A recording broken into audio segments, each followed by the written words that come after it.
Beneficiary है system का। इनको अगर इस्लामिक हिस्ट्री जरा सी भी पता हो, अहले सुन्नत की सारी तारीख की किताबें उठा के देख लें आप, अल बिदाया वन नहाया जिसे तारीख इब्न कसीर कहते हैं, तारीख तबरी उठा के देख लें, तारीख इब्न खलदून उठा के देख लें, इब्न असाकर उठा के देख लें, सब में डिटेल्स मौजूद हैं और वो फिट इन बैठती हैं बुखारी मुस्लिम के हदीस में। मैं वो हदीस भी इसमें मैंने लिखी नहीं है कि कूफे का गवर्नर था नोमान इब्न बशीर सहाबी रसूल सल्लल्लाहु अलैहि वसल्लम। जब हजरत हुसैन अलैहिस्सलाम के बारे में पता चला यजीद को कि ये आ रहे हैं वहां पे और कूफे से ये एक क़याम करेंगे और दावत हक लॉन्च करेंगे, सबसे पहला उसने डिसीजन किया कि नुमान इब्न बशीर को कूफे के गवर्नरी से हटा दिया। यहीं से इसकी 2 नंबरी शुरू हो गई है। ये कहते हैं प्रूफ दें, प्रूफ आपको पता है क्या है? इसलिए कि नुमान इब्न बशीर सहाबी थे, उनको पता था हजरत हुसैन के साथ तो मैं कोई नेगेटिव नहीं कर सकता, तो नरम रवैया रखते थे। और उबैदुल्लाह इब्न ज़ियाद को इसने भेजा। उबैदुल्लाह इब्न ज़ियाद एक जालिम आदमी था। सही बुखारी में इंटरनेशनल नंबर के मुताबिक 3748 नंबर हदीस है कि हजरत हुसैन इब्न अली का सर काट कर उबैदुल्लाह इब्न ज़ियाद के सामने तश्त में लाके पेश किया गया। अल्लाह की लानत हो, तमाम फरिश्तों की लानत हो, तमाम लानत करने वालों की लानत हो जिन लोगों ने हुसैन इब्न अली को इस तरीके से शहीद किया। ये सही बुखारी शरीफ है 3748 इंटरनेशनल नंबर के मुताबिक, जिसमें इमाम बुखारी ने हुसैन के साथ अलैहिस्सलाम लिखा है। और आप लोगों के पेट में आज तक दर्द हो रही है। दारुस्सलाम वालों ने तहरीफ करके अलैहिस्सलाम काट दिया इसमें से, लेकिन सऊदीया का जो मकबत शामिल है उसमें मौजूद है। दारुल कुतुब अल इल्मिया का जो बैरूत का छपा हुआ है उसमें मौजूद है। और अहले हदीस की जो सबसे बड़ी साइट है हदीस की किताबों की sunna.com, उसमें मौजूद है। इस्लाम 360 में मौजूद है और उसमें भी अरबी में अलैहिस्सलाम है, उर्दू में मौलवी ने रज़ियल्लाहु ताला अन्हु किया हुआ है। तहरीफ, ये है तहरीफ। तो सर जब आप चोरी करेंगे ना इतनी सी भी, तो अल्लाह ने एक बला आप पे छोड़ी हुई है जो मौलाना शरीफ को बुखारी शरीफ से बाहर निकाल के फेंकती है और लोगों को बताती है ये बुखारी शरीफ है और ये मौलाना शरीफ है। हुसैन इब्न अली का सर काट के सामने रखा गया, उसने कुछ कलाम किया तो हजरत अनस इब्न मालिक पास खड़े थे, तड़प उठे। उन्होंने कहा सबसे ज्यादा रसूलुल्लाह के हम शक्ल हुसैन इब्न अली थे। तो ये इन लोगों का, और ये था गवर्नर कूफा जो लगाया इस काम के लिए गया था। वो कहते हैं यजीद को पता ही चला, उसने खुद डिसीजन किया। अच्छा जी, मान लिया। तो जब ये खुद उसने डिसीजन किया, उसके बाद यजीद ने फिर यकीनन उसने उबैदुल्लाह इब्न ज़ियाद को जेल में डलवा दिया होगा, क्योंकि आप तो हमें कहानी कराते हैं कि दरियाए फरात के किनारे कुत्ता भी प्यासा मर जाए तो हुक्मरान की जिम्मेदारी है। तो यजीद ने फिर हुसैन इब्न अली नबी का बच्चा जब कत्ल हुआ, इतने वो अपने बच्चों के साथ रिश्तेदारों के साथ, तो उसको जेल में डलवा दिया होगा। कोई ज़ईफ रवायत ही ले आए। और अगले दिन मैं एक मौलवी को सुन रहा था, वो कहता है आपको पता है हुसैन से लड़ने के लिए जो आया था वो कौन था? उमर इब्न साद इब्न अबी वकास। ये इसी तरीके से मैं कहूं कि वो तूफाने नूह के अंदर जो गर्क हो गया, आपको पता है कौन था? वो हजरत नूह का बेटा था। तो अनु मैं ही चपेट मार सकना। साद इब्न अबी वकास का मर्तबा ज्यादा है हजरत नूह का। तो आप धौंस लगा रहे साद इब्न अबी वकास की हमें रज़ियल्लाहु ताला अन्हु, वो तो अशरम वशरम में से। नूह का बच्चा अगर काफिर निकला है तो साद का बच्चा अगर गलत निकला है, फिर कहते हैं वो नबी के मामू थे। ओ यार, कहानियां करानी बंद करो। ये इसी तरीके से कि वो तरके रफ़े ध्यान पे कहते हैं इब्ने मसूद का मर्तबा आपको पता है? ओ इब्ने मसूद का मर्तबा पता है? इब्ने मसूद से पहले वो साबित भी हो, फिर अगली बात मर्तबे होंगे।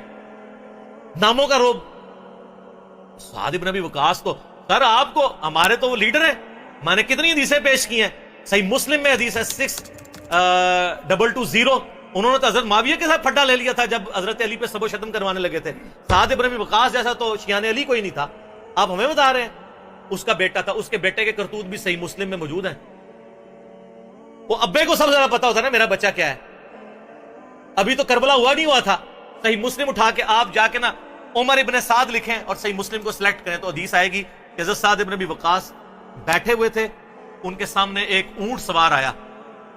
तो साथी कहते हैं कि हजरत साद इब्न वकास ने कहा, ऐ अल्लाह, इस ऊंट सवार के शर से मैं तेरी पनाह में आता हूं। और जब वो उतरा तो उनका बेटा था उमर इब्न साद।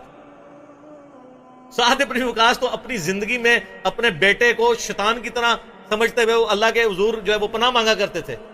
और देख लें साद की फिर करामत, विजन देख लें। और वो आगे कहते हैं, अब्बा जी सारे लोग खिलाफत में, आप भी कोई हिस्सा ले लें, को गवर्नर शवर्नर बन जाए। शुरू तो ही लालची सी, और इसी को रह की लालच दी थी। میں بتا رہا ہوں تاریخ اسلام میں جو جو باتیں ہیں نا آل امیہ کی بدماشیوں کو ہائی لائٹ کرتی ہیں، فٹ ان بیٹھتی ہیں بخاری مسلم۔ یہ لشکر لے کے آیا تھا حضرت حسین ابن علی کے خلاف لالچ میں، اس کا اشر کیا ہوا بعد میں؟ تو یہ پورا پلان ہوا تھا، اور اگر کہتے ہیں نہیں یہ حادثاتی طور پہ ہو گیا تو بعد میں پھر سزا دینی چاہیے تھی، کوئی سزا نہیں دی ہے۔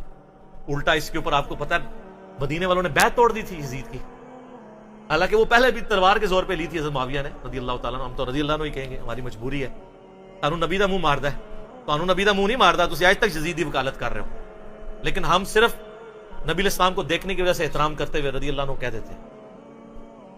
یہ فرق ہے علی کے شیعہ میں اور معاویہ کے شیعہ میں۔ علی کے شیعہ پھر ایسے ہوتے ہیں، شیعہ پولیٹیکل ٹرم۔ تو اہل مدینہ نے بیعت توڑ دی، جو یہ پیش کرتے ہیں بخاری مسلم سے کہ عبداللہ بن عمر لوگوں کو سمجھاتے تھے یزید کی بیعت نہ توڑو، تو وہ جو جن لوگوں کو سمجھا رہے تھے انہوں نے انجینئر صاحب کی ویڈیوز دیکھ کے بیعت توڑی تھی۔ وہ کون تھے؟ وہ بریلوی تھے، جو بندی تھے، اہل حدیث تھے، شیعہ تھے، کون تھے؟ صحابہ اور تابعین تھے جو بیعت توڑ رہے تھے۔ تو اس سے یہ بھی تو ثابت ہوتا ہے، جس طرح آپ کہتے ہیں جی وہ پگڑی پہ مسا ہو جاتا ہے تو پھر جرابوں پہ بھی ہو جائے گا، کیونکہ پگڑی بھی کپڑے کی ہوتی ہے، جرابیں بھی کپڑے کی، تو اس سے پگڑی بھی تو ثابت ہوتی ہے۔ آپ تو ننگے سر نماز پڑھتے ہیں، آپ تو لال رومال رکھتے ہیں، تو پگڑی بھی تو ثابت ہوتی ہے۔ تو جو بیعت توڑ رہے تھے وہ کون تھے؟ صحابہ اور تابعین تھے۔